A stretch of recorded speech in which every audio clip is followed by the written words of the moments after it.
ഐഷാസ് കിച്ചണിലേക്ക് എല്ലാവർക്കും സ്വാഗതം. അപ്പോൾ ഇതാ ഇന്ന് നല്ലൊരു ചോറിൻ്റെ റെസിപ്പിയാണ് കേട്ടോ ഷെയർ ചെയ്യുന്നത്. പെട്ടെന്ന് ഈ ഒരു ചോറ് കഴിക്കാൻ വല്ലാത്തൊരു കൊതി തോന്നി. അപ്പോൾ പിന്നെ വേറെ ഒന്നും നോക്കില്ല, വേഗം പോയിട്ടുണ്ട് ഉണ്ടാക്കി. പെട്ടെന്ന് റെഡിയായി കിട്ടും, അതുപോലെ നല്ല രുചിയുമാണ്. ഒരുപാട് ചേരുവകളൊന്നും ഇതിലേക്ക് ചേർക്കാനില്ല. അപ്പോൾ അതുകൊണ്ട് തന്നെ പെട്ടെന്ന് നമുക്ക് ഈ ഒരു ചോറ് റെഡിയാക്കി എടുക്കാൻ പറ്റും. അപ്പോൾ നിങ്ങളിതുവരെ മലബാർ ഇറച്ചിച്ചോറ് കഴിച്ചിട്ടില്ലെങ്കിൽ തീർച്ചയായിട്ടും ഈ ഒരു റെസിപ്പി ഒന്ന് ട്രൈ ചെയ്ത് നോക്കാം കേട്ടോ. വളരെ സിമ്പിളാണ്, അടിപൊളി ടേസ്റ്റുമാണ്.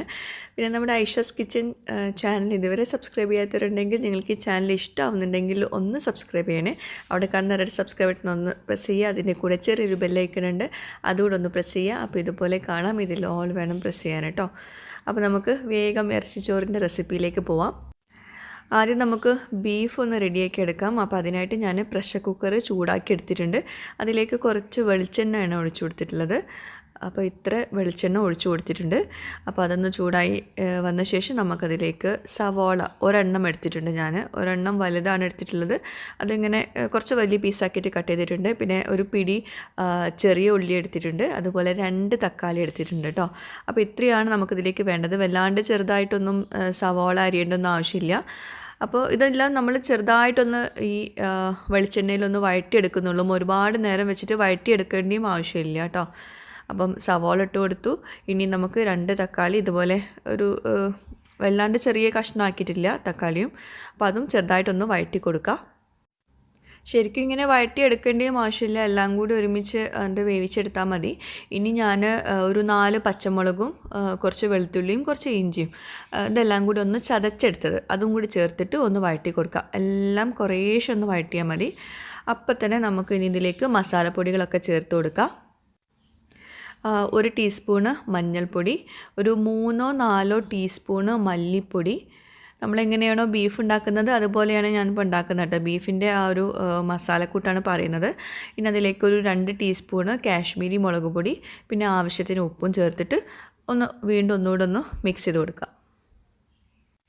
ഇപ്പോൾ നിങ്ങൾക്ക് കണ്ടാൽ തന്നെ മനസ്സിലാവും സവാള തക്കാളി ഇതൊന്നും വെന്തിട്ടൊന്നുമില്ല. അപ്പോൾ ചെറുതായിട്ടൊന്നും ഇങ്ങനെ ആ എണ്ണയിലൊന്ന് വഴറ്റി കൊടുത്താൽ മതി, ഒരു പച്ചമണം മാറാൻ വേണ്ടിയിട്ടാണ്. ഇനി നമുക്കിതിലേക്ക് 1/2 കിലോ ബീഫ് ഒരു ചെറിയ കഷ്ണങ്ങളാക്കിയിട്ട് കട്ട് ചെയ്തിട്ടുള്ളത് ചേർത്ത് കൊടുക്കുക. നന്നായിട്ട് കഴുകിയിട്ട് വെള്ളമൊക്കെ വാർത്തെടുത്തിട്ടാണ് ചേർത്ത് കൊടുത്തിട്ടുള്ളത്. നന്നായിട്ട് തന്നെ മിക്സ് ചെയ്ത് കൊടുക്കാം.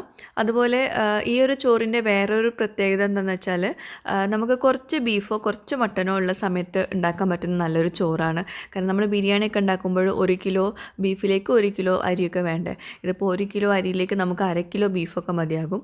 അപ്പോൾ അതാണ് ഇതിൻ്റെ ഒരു പ്രത്യേകത കേട്ടോ. നല്ല മണമുള്ള ചോറായിരിക്കും. പിന്നെ ഞാൻ ഈ ഒരു കപ്പിൽ ഒരു 3.5 കപ്പ് അരിയാണ് എടുക്കുന്നത്. അപ്പോൾ നമുക്ക് ഇതിലേക്ക് 3.5 കപ്പ് തന്നെ വെള്ളം ഒഴിച്ചു കൊടുക്കുക. ഞാൻ 4 കപ്പ് ഒഴിച്ചു കൊടുക്കുന്നുണ്ട് കേട്ടോ. നമുക്ക് ചോറ് വേവിക്കാനുള്ള വെള്ളമാണ് നമ്മളിപ്പോൾ ഈ ഒഴിച്ചു കൊടുക്കുന്നതിലേക്ക്. നന്നായിട്ടൊന്ന് മിക്സ് ചെയ്ത് കൊടുക്കുക. എന്നിട്ട് നമുക്ക് പ്രഷർ കുക്കർ അടച്ച് വെച്ചിട്ട് ഇത് പാകിസ്ഥാനി ബീഫാണ്. അപ്പോൾ അതുകൊണ്ട് തന്നെ പെട്ടെന്ന് വെന്ത് കിട്ടുന്നുണ്ട്. അതുകൊണ്ട് ഞാൻ 2 വിസിൽ അടിക്കുന്നുള്ളൂ. വിസിൽ വരുന്ന വരെ വെയിറ്റ് ചെയ്യുന്നുള്ളൂ. അപ്പോൾ നിങ്ങൾ യൂസ് ചെയ്യുന്ന ബീഫ് എത്രത്തോളം വേവുണ്ടെന്ന് നോക്കുക. അതിനനുസരിച്ചിട്ടുള്ള ഒരു വിസിൽ കുറച്ചിട്ട് എടുക്കുക കേട്ടോ. അപ്പോൾ ഇത് സാധാരണ 3 വിസിൽ വെക്കുന്നതാണ്. അപ്പോൾ ഞാൻ 2 വിസിലിൽ ഞാനിപ്പോൾ ഓഫ് ചെയ്ത് വെക്കുന്നുണ്ട്. ഇപ്പോൾ 2 വിസിൽ വന്നിട്ടുള്ളൂ. അധികം വേവില്ലാത്ത ബീഫാണ്. എന്നിട്ട് ഞാൻ ആ ഒരു പ്രഷർ മൊത്തം കളയുന്നുണ്ട്. കുറച്ച് നേരം അതിൽ വെച്ചിട്ടുണ്ടെങ്കിൽ വീണ്ടും ബീഫ് വേവ് കൂടും. നമുക്കിത് വറ്റിച്ചെടുക്കാനുണ്ട് ബീഫ്. അപ്പോൾ അതുകൊണ്ട് തന്നെ ഉടനെ തന്നെ ഞാൻ ലിഡ് തുറന്നിട്ടുണ്ട്. അപ്പോൾ കണ്ടോ, നന്നായിട്ട് ഒന്നുകൂടെ ഞാൻ തിളപ്പിച്ചെടുക്കുന്നുണ്ട്. കാരണം ആ ഒരു ഗ്രേവിയിൽ നന്നായിട്ട് എല്ലാ മസാലയൊക്കെ ഒന്ന് പിടിക്കാൻ വേണ്ടിയിട്ട്. അപ്പോൾ ഒരു 5 മിനിറ്റ് ഒന്ന് തിളപ്പിച്ചെടുത്ത ശേഷം നമുക്കതിൽ നിന്ന് കുറച്ച് വെള്ളം എടുത്തിട്ട് മാറ്റണം. അപ്പോൾ ഇതുപോലൊരു പാത്രം എടുക്കുക. എന്നിട്ട് അതിൻ്റെ മുകളിൽ ഒരു അരിപ്പ വെച്ചിട്ട് നമുക്കതിലേക്ക് ഈ വെള്ളം ഒന്ന് ഊറ്റിയെടുക്കുക. അപ്പം അരിപ്പ വെക്കണം എന്ന് നിർബന്ധമൊന്നുമില്ല. പക്ഷേ അങ്ങനെ വെക്കുകയാണെങ്കിൽ നമ്മളിപ്പോൾ ഈ സവോളയും തക്കാളീൻ്റെ കഷ്ണങ്ങളൊക്കെ ഇല്ലേ, അതൊന്നും പെടാണ്ടിരിക്കാൻ വേണ്ടിയിട്ടാണ്. നമ്മൾ അരി വേവിക്കുന്ന സമയത്ത് അതൊന്നും ആവശ്യമില്ല. അതൊക്കെ നമുക്ക് വേണ്ടത് ബീഫിലാണ്. അപ്പോൾ ബീഫ് നന്നായിട്ട് അതിൽ വെച്ചിട്ട് വറ്റിച്ചെടുക്കും വേണം. അപ്പോൾ എല്ലാ വെള്ളവും കൂടി ഇതിലേക്ക് ഒഴിച്ചിട്ടുണ്ടെങ്കിൽ ബീഫിൽ ഉപ്പും പുളിയൊന്നും പിടിക്കാത്ത പോലെ ഉണ്ടാവും. അപ്പോൾ ഇത്രയും വെള്ളമാണ് ഞാനിപ്പോൾ മാറ്റി വെച്ചിട്ടുള്ളത്. ബാക്കി നമ്മൾ സാധാ വെള്ളം ഒഴിച്ചു കൊടുക്കുക. ഇനി ഇത് നമുക്ക് വറ്റിച്ചെടുക്കണം കേട്ടോ ബീഫ്. അപ്പം അതിൽ തന്നെ കുക്കറിൽ തന്നെ വെച്ചിട്ട് നന്നായിട്ട് വറ്റിച്ചെടുക്കുക. ഇനി നമുക്ക് ചോറ് റെഡിയാക്കി എടുക്കാം. അപ്പോൾ അതിനായിട്ട് ഞാൻ കുറച്ച് നെയ്യ് ചേർത്ത് കൊടുക്കുന്നുണ്ട് ഒരു പാത്രത്തിലേക്ക്. എന്നിട്ട് നെയ്യൊന്ന് മെൽറ്റായ ശേഷം അതിലേക്ക് നമുക്ക് ഗരം മസാലകളൊക്കെ ഇട്ട് കൊടുക്കാം. അപ്പോൾ കറുവാപ്പട്ട, കറാമ്പൂ, ഏലയ്ക്ക അങ്ങനത്തെ സംഭവങ്ങളൊക്കെ ഇട്ട് കൊടുക്കുക. പിന്നെ ഒരു സവാള ചെറുതായിട്ട് അരിഞ്ഞത് ചേർത്ത് കൊടുക്കുക. ഒരു ചെറിയ സവാള ഇട്ട് എടുത്തിട്ടുള്ളത്, ഒരുപാട് വേണ്ട. എന്നിട്ട് അതൊന്ന് സോഫ്റ്റായി വരുന്ന വരെ ഒന്ന് വെയിറ്റ് ചെയ്യും. നമ്മൾ സാധാ നെയ്ച്ചോറ് ഉണ്ടാക്കുന്ന പോലെ തന്നെ. ഞാൻ കുറച്ച് മഞ്ഞൾപ്പൊടിയും കൂടി ചേർക്കുന്നുണ്ട് സവാള വഴറ്റിയെടുക്കുന്ന സമയത്ത്. അപ്പോൾ സവാളയൊക്കെ ഇപ്പോൾ നന്നായിട്ട് വഴണ്ട് വന്നിട്ടുണ്ട്. ഇനി നമുക്കിതിലേക്ക് നമ്മൾ നേരത്തെ മാറ്റി വെച്ചിട്ടുള്ള ബീഫ് വേവിച്ചിട്ടുള്ള വെള്ളം ഇതിലേക്ക് ഒഴിച്ചു കൊടുക്കുക. അപ്പോൾ ഞാനിപ്പോൾ എടുത്തിട്ടുള്ള ഈ സ്റ്റീലിൻ്റെ കപ്പ് നേരത്തെ നമ്മൾ റെഡ് കപ്പിൻ്റെ സെയിം മെഷർമെൻറ്റ് തന്നെയാണ്. ഇത് സ്റ്റീലായതുകൊണ്ടാണ് ഞാനിപ്പോൾ ഇത് യൂസ് ചെയ്തിട്ടുള്ളത്, ചൂടുള്ളതല്ലേ. അപ്പോൾ 4 കപ്പ് ബീഫിൻ്റെ വെള്ളം നമ്മളിപ്പോൾ ഇതിലേക്ക് ഒഴിച്ചു കൊടുക്കുന്നുണ്ട്. പിന്നെ നമുക്കൊരു 2 കപ്പും കൂടി വേണം. അത് സാധാ വെള്ളം ഒഴിച്ചു കൊടുക്കുക. പിന്നെ പലർക്കും കൺഫ്യൂഷൻ ആയിട്ടുണ്ടാവും, ഇപ്പം 3.5 കപ്പ് അരിയിലേക്ക് എങ്ങനെയാണ് 6 കപ്പ് വെള്ളം എന്ന്. അപ്പം ഞാൻ എപ്പോഴും നെയ്ച്ചോറൊക്കെ ഉണ്ടാക്കുമ്പോൾ പറയാറുണ്ട്, നമ്മൾ അരി എടുക്കുന്നതിൻ്റെ ഡബിൾ എടുക്കണം വെള്ളം, എന്നിട്ട് അതിൽ നിന്ന് 1 കപ്പ് കുറച്ചെടുക്കുക. അപ്പം 3.5 കപ്പ് അരിയിലേക്ക് നമുക്ക് മൊത്തം വേണ്ടത് 7 കപ്പ് വെള്ളമാണ്. പക്ഷേ ഞാൻ 6 കപ്പ് വെള്ളം മാത്രമേ ഒഴിച്ചു കൊടുക്കുകയുള്ളൂ. എല്ലാ റെസിപ്പിയിലും ഞാൻ പറയുന്നതാണ്, അപ്പോൾ അറിയാത്തവർക്കാണ് ഞാൻ വീണ്ടും പറഞ്ഞിട്ടുള്ളത് കേട്ടോ. പിന്നെ ബീഫ് ഇപ്പോൾ നന്നായിട്ട് വറ്റി വരുന്നുണ്ട്. വെള്ളമൊക്കെ നന്നായിട്ട് വറ്റിയിട്ട് ഒരു ഗ്രേവി പരുവമാവണം. അപ്പോൾ ഇതാ കുറച്ചുകൂടെ വെള്ളം വറ്റാനുണ്ട്. അപ്പോൾ അവിടെ ഇരുന്നിട്ട് വറ്റട്ടെ, എന്നാലേ ബീഫിൽ നല്ല ടേസ്റ്റ് ഉണ്ടാവുള്ളൂ കഴിക്കുമ്പോൾ. കുറച്ച് മല്ലിയില ചേർത്ത് കൊടുക്കുക. അപ്പോൾ ബീഫ് അവിടെ ഇരുന്ന് നന്നായിട്ട് വറ്റട്ടെ. നമ്മളിപ്പം ചോറ് വേവിക്കാനുള്ള വെള്ളം തിളപ്പിക്കാൻ വെച്ചിരുന്നല്ലോ, നന്നായിട്ട് തിളയ്ക്കുന്നുണ്ട്. ഇനി ഇതിലേക്ക് നമുക്ക് ആവശ്യത്തിനുള്ള ഉപ്പും മല്ലിയിലൊക്കെ ഒന്ന് ചേർത്ത് കൊടുക്കാനുണ്ട്. അപ്പോൾ ഇത് നന്നായിട്ടൊന്ന് മിക്സ് ചെയ്ത് കൊടുക്കുക. അപ്പോൾ നന്നായിട്ട് വെട്ടി തിളയ്ക്കുന്ന സമയത്ത് നമുക്കതിലേക്ക് ആവശ്യത്തിനുള്ള ഉപ്പ് ചേർത്ത് കൊടുക്കാം കേട്ടോ. കാരണം നമ്മൾ ബീഫ് വേവിച്ച് വെള്ളം ഇതിലേക്ക് ചേർത്തിട്ടുണ്ട്, അതിൽ ആവശ്യത്തിനുള്ള ഉപ്പുണ്ടാകും. പിന്നെ കുറച്ച് മല്ലിയിലയും കുറച്ച് ചെറുനാരങ്ങയുടെ നീരും കൂടി ചേർക്കുന്നുണ്ട്. അപ്പോൾ ഇത്രയേ ചേർത്തിട്ടുള്ളൂ കേട്ടോ. ചെറുനാരങ്ങയുടെ നീര് ഒരുപാടൊന്നും ചേർക്കണ്ട. അത് ചേർക്കുന്നത് എന്താണെന്ന് വെച്ചിട്ടുണ്ടെങ്കിൽ അരി പരസ്പരം ഒട്ടിപ്പിടിക്കാണ്ടിരിക്കാൻ വേണ്ടിയിട്ടാണ്. അപ്പോൾ ഇനി നമുക്കിതിലേക്ക് നന്നായിട്ട് കഴുകിയിട്ട് വെള്ളമൊക്കെ നന്നായിട്ട് വാർത്തെടുത്തിട്ടുള്ള അരി ചേർത്ത് കൊടുക്കാം. അത് പ്രത്യേകം ശ്രദ്ധിക്കണം കേട്ടോ.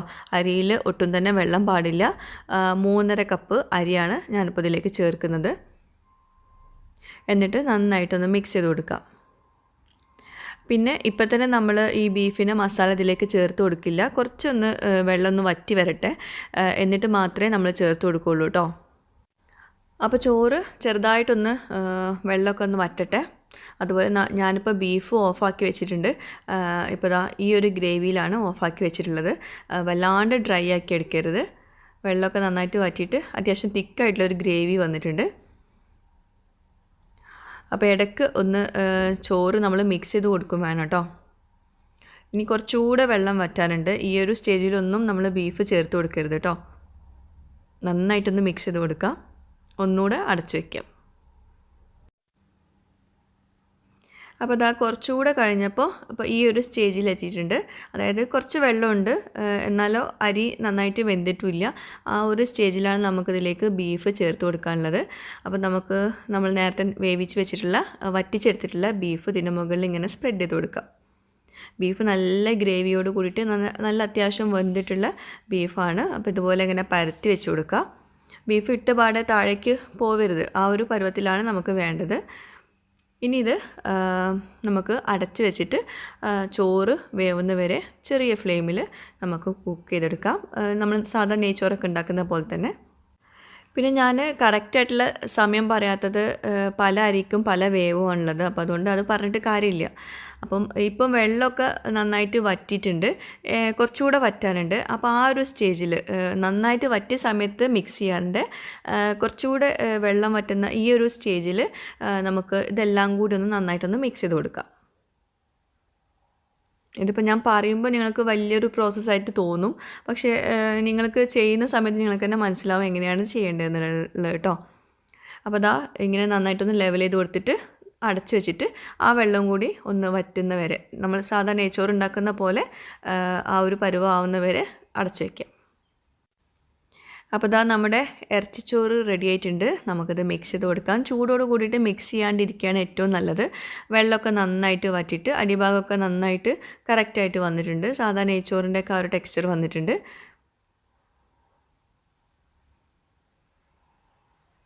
അപ്പോൾ ഇങ്ങനെ നമ്മൾ ചൂടോട് കൂടിയിട്ട് എടുക്കുമ്പോൾ ഇതുപോലെ കുറച്ച് വെള്ളമുള്ള പോലെ തോന്നും. അരിയിലൊക്കെ അരി ഒന്നും ഒട്ടി പിടിച്ചിട്ടൊന്നും ഉണ്ടാവില്ല. നമ്മൾ ചെറുനാരങ്ങയുടെ നീര് ചേർത്തിട്ടുണ്ടല്ലോ, അപ്പോൾ അതുകൊണ്ട് ഒട്ടി പിടിച്ചിട്ടൊന്നും ഉണ്ടാവില്ല. കുറച്ച് നേരം പുറത്തിങ്ങനെ വെച്ചിട്ടുണ്ടെങ്കിൽ ഒരു 5 മിനിറ്റൊക്കെ വെച്ച ശേഷം വേണം സെർവ് ചെയ്യാൻ. എന്നാലേ നല്ല കറക്റ്റ് പാകത്തിൽ കിട്ടുള്ളൂ കേട്ടോ. അപ്പോൾ നമ്മുടെ ഇറച്ചിച്ചോറിൻ്റെ റെസിപ്പി എല്ലാവർക്കും ഇഷ്ടമായിട്ടുണ്ടാകുമെന്ന് വിശ്വസിക്കുന്നു. നല്ലൊരു അടിപൊളി ചോറാണ്. എനിക്ക് ഭയങ്കര ഇഷ്ടമാണ്. ചെറുപ്പം മുതലേ എനിക്ക് ഭയങ്കര ഇഷ്ടമുള്ളൊരു ചോറാട്ടത്. ബിരിയാണി ഉണ്ടാക്കുന്ന പോലെ നമുക്ക് ഒരുപാട് സവോള അങ്ങനത്തെ ഇരിക്കേണ്ടൊന്നും ആവശ്യമില്ല. പെട്ടെന്ന് റെഡിയായി കിട്ടുന്നൊരു ചോറാണ്. അതുപോലെ ബീഫ് ബിരിയാണിയുടെ ആ സെയിം ടേസ്റ്റ് തന്നെ ഈ ചോറിനുണ്ട്. അപ്പോൾ എല്ലാവർക്കും ഇഷ്ടമാവും. എല്ലാവരും ഒന്ന് ട്രൈ ചെയ്ത് നോക്കുക. എന്നിട്ട് എനിക്ക് ഫീഡ്ബാക്ക്സ് അറിയിക്കുക. പിന്നെ നമുക്ക് ഇന്നത്തെ സർപ്രൈസ് വിന്നർ ആരാന്ന് നോക്കാം. ശരിക്കും പറയുകയാണെങ്കിൽ ആ ഒരു വീഡിയോ എനിക്കാണ് ഭയങ്കര സർപ്രൈസ് തന്നത്. നമ്മുടെ ഗിവ് എവേയിൽ 15 പേരിൽ 14 പേരും കോൺടാക്ട് ചെയ്തിട്ടുണ്ടായിരുന്നു. 14 വിന്നേഴ്സും കോൺടാക്ട് ചെയ്തിട്ടുണ്ടായിരുന്നു. ഒരു വിന്നർ മാത്രം കിട്ടിയില്ല എന്ന് പറഞ്ഞിട്ടായിരുന്നു നമ്മൾ വീഡിയോ ഇട്ടിട്ടുണ്ടായിരുന്നത്. പക്ഷേ ഇന്നലെ ആ ഒരു വിന്നർ എനിക്ക് പേഴ്സണലി മെസ്സേജ് അയച്ചിട്ടുണ്ടായിരുന്നു. അവർ പനി ആയതുകൊണ്ട് കോൺടാക്റ്റ് ചെയ്യാൻ പറ്റിയില്ല, അതുകൊണ്ടാണ്. അപ്പോൾ ആ ഒരു പ്രൈസ് എനിക്ക് തന്നെ തരണം എന്നൊക്കെ പറഞ്ഞിട്ട് കോൺടാക്റ്റ് ചെയ്തിട്ടുണ്ടായിരുന്നു. ഒത്തിരി സന്തോഷമുണ്ട്. അപ്പം ആ വിന്നർക്ക് തന്നെ ആ ഒരു അബായ കൊടുക്കാമെന്നാണ് ഇപ്പോൾ പ്ലാൻ ചെയ്തിട്ടുള്ളത്. പക്ഷേ ഒരു സർപ്രൈസ് വിന്നർ ഉണ്ടെന്ന് പറഞ്ഞിട്ട് നമ്മൾ ഒരുപാട് പേര് കമൻറ്റ് ചെയ്തിട്ടുണ്ട്. 4500 പേരോളം കമൻറ്റ് ചെയ്തിട്ടുണ്ട്. അപ്പോൾ നിങ്ങൾക്ക് ഈ ഒരു വീഡിയോ കണ്ടാൽ മനസ്സിലാകും. പക്ഷേ അവരെ നമ്മളെ വിഷമിപ്പിക്കുന്നത് ശരിയല്ലല്ലോ. അപ്പോൾ അതുകൊണ്ട് തന്നെ ആ ഒരു സർപ്രൈസ് വിന്നർക്കും അബായ കൊടുക്കാമെന്ന് വിചാരിച്ചു. കാരണം നമ്മുടെ സബ്സ്ക്രൈബേഴ്സാണ് നമ്മളെ സപ്പോർട്ട് ചെയ്യാനും എല്ലാത്തിനും നമ്മുടെ കൂടെ ഉള്ളത്. അപ്പോൾ അതുകൊണ്ട് അവർക്ക് കൂടി അബായ കൊടുക്കാനാണ് ഇപ്പോൾ പ്ലാൻ ചെയ്തിട്ടുള്ളത് കേട്ടോ. പിന്നെ ആദ്യം തന്നെ ഒരു കാര്യം പറയാം, കിട്ടാത്തവർ ദയവായിട്ട് സങ്കടപ്പെടരുത് കേട്ടോ. എനിക്ക് കഴിഞ്ഞ പ്രാവശ്യത്തിൽ ഒരുപാട് പേര് സങ്കടപ്പെട്ടിട്ടുള്ള മെസ്സേജ് അയച്ചിട്ടുണ്ടായിരുന്നു. അതുകൊണ്ട് ദയവായിട്ട് സങ്കടപ്പെടരുത്. ഇനിയും ഒരുപാട് ഗിവ് അവേസ് വരുന്നുണ്ട് കേട്ടോ.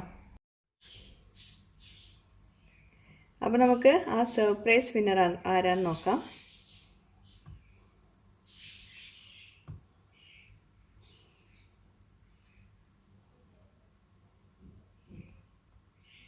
അപ്പം ഞാൻ ഇന്നലെ പറഞ്ഞ പോലെ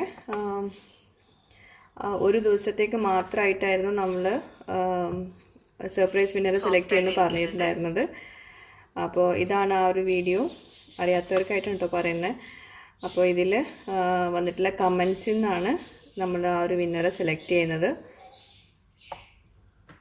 അപ്പോൾ അത് 4288 കമൻസ് വന്നിട്ടുണ്ട്. കുറച്ച് ഞാൻ റിപ്ലൈ കൊടുത്തിട്ടുണ്ടായിരുന്നു, പിന്നെ റിപ്ലൈ ചെയ്യാൻ പറ്റിയില്ല. അപ്പോൾ ഇത്രയും പേരാണ് ആ ഒരു സർപ്രൈസ് വിന്നർ ആവാൻ വേണ്ടിയിട്ട് കമൻറ്റ് ചെയ്തിട്ടുണ്ടായിരുന്നത്. ഒരുപാട് നല്ല നല്ല കമൻസ് ഉണ്ടായിരുന്നു. ഞാനെല്ലാം വായിച്ചിട്ടുണ്ട് കേട്ടോ, പക്ഷേ റിപ്ലൈ ഒന്നും പറ്റിയിട്ടില്ല. അപ്പോൾ നമുക്ക് ഇനി ആ ഒരു വിന്നറെ സെലക്ട് ചെയ്യാം കേട്ടോ. അപ്പോൾ ഇതിൽ കിട്ടാത്തവർ ഒട്ടും വിഷമിക്കേണ്ട, ഇനിയും നമ്മുടെ ഗിവ് അവേസ് വരുന്നുണ്ട്. അപ്പോൾ ഇതൊരു സർപ്രൈസ് ഗിവ് അവേ തന്നെയാണ്. അപ്പോൾ അതുകൊണ്ടാണ് പ്രത്യേകിച്ച് പറയുന്നത് കേട്ടോ. അപ്പോൾ ഇതാ നമ്മൾ ലിങ്ക് കോപ്പി ചെയ്തിട്ടുണ്ട്. ഇപ്പോൾ പിന്നെ ഞാനല്ല കേട്ടോ സെലക്ട് ചെയ്യുന്നത്, ഇതും കമ്പ്യൂട്ടറൈസ്ഡ് ആയിട്ടുള്ള തന്നെ കേട്ടോ സെലക്ട് ചെയ്യുന്നത്, ഞാനല്ല. ഡ്യൂപ്ലിക്കേറ്റ് യൂസേഴ്സിനെ ഫിൽറ്റർ ചെയ്തിട്ടുണ്ട്. അപ്പോൾ ഒന്ന് പ്രസ് ചെയ്യാം കേട്ടോ. അപ്പോൾ ആരാന്ന് നോക്കാം.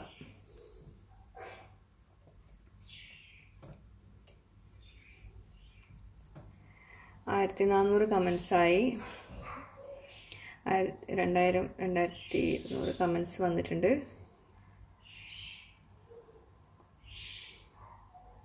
മൊത്തം എത്ര കമൻസ് വന്നിട്ടുണ്ടെന്ന് കേട്ടോ നോക്കുന്നത്. ചിലത് ഡ്യൂപ്ലിക്കേറ്റ് ആയിട്ട് 2 എണ്ണം ഒക്കെ ടൈപ്പ് ചെയ്തിട്ടുണ്ടാവുമല്ലോ. അപ്പോൾ 3888 കമൻസാണ് ഇപ്പോൾ നമ്മുടെ ഈ ഒരു വീഡിയോക്ക് താഴെ ഉള്ളത്. അപ്പോൾ അതിൽ നിന്നാണ് നമ്മൾ ഒരാളെ സെലക്ട് ചെയ്യുന്നത് കേട്ടോ. അപ്പോൾ ദാ സ്റ്റാർട്ട് അമർത്താൻ പോവുകയാണ്. ഓക്കെ,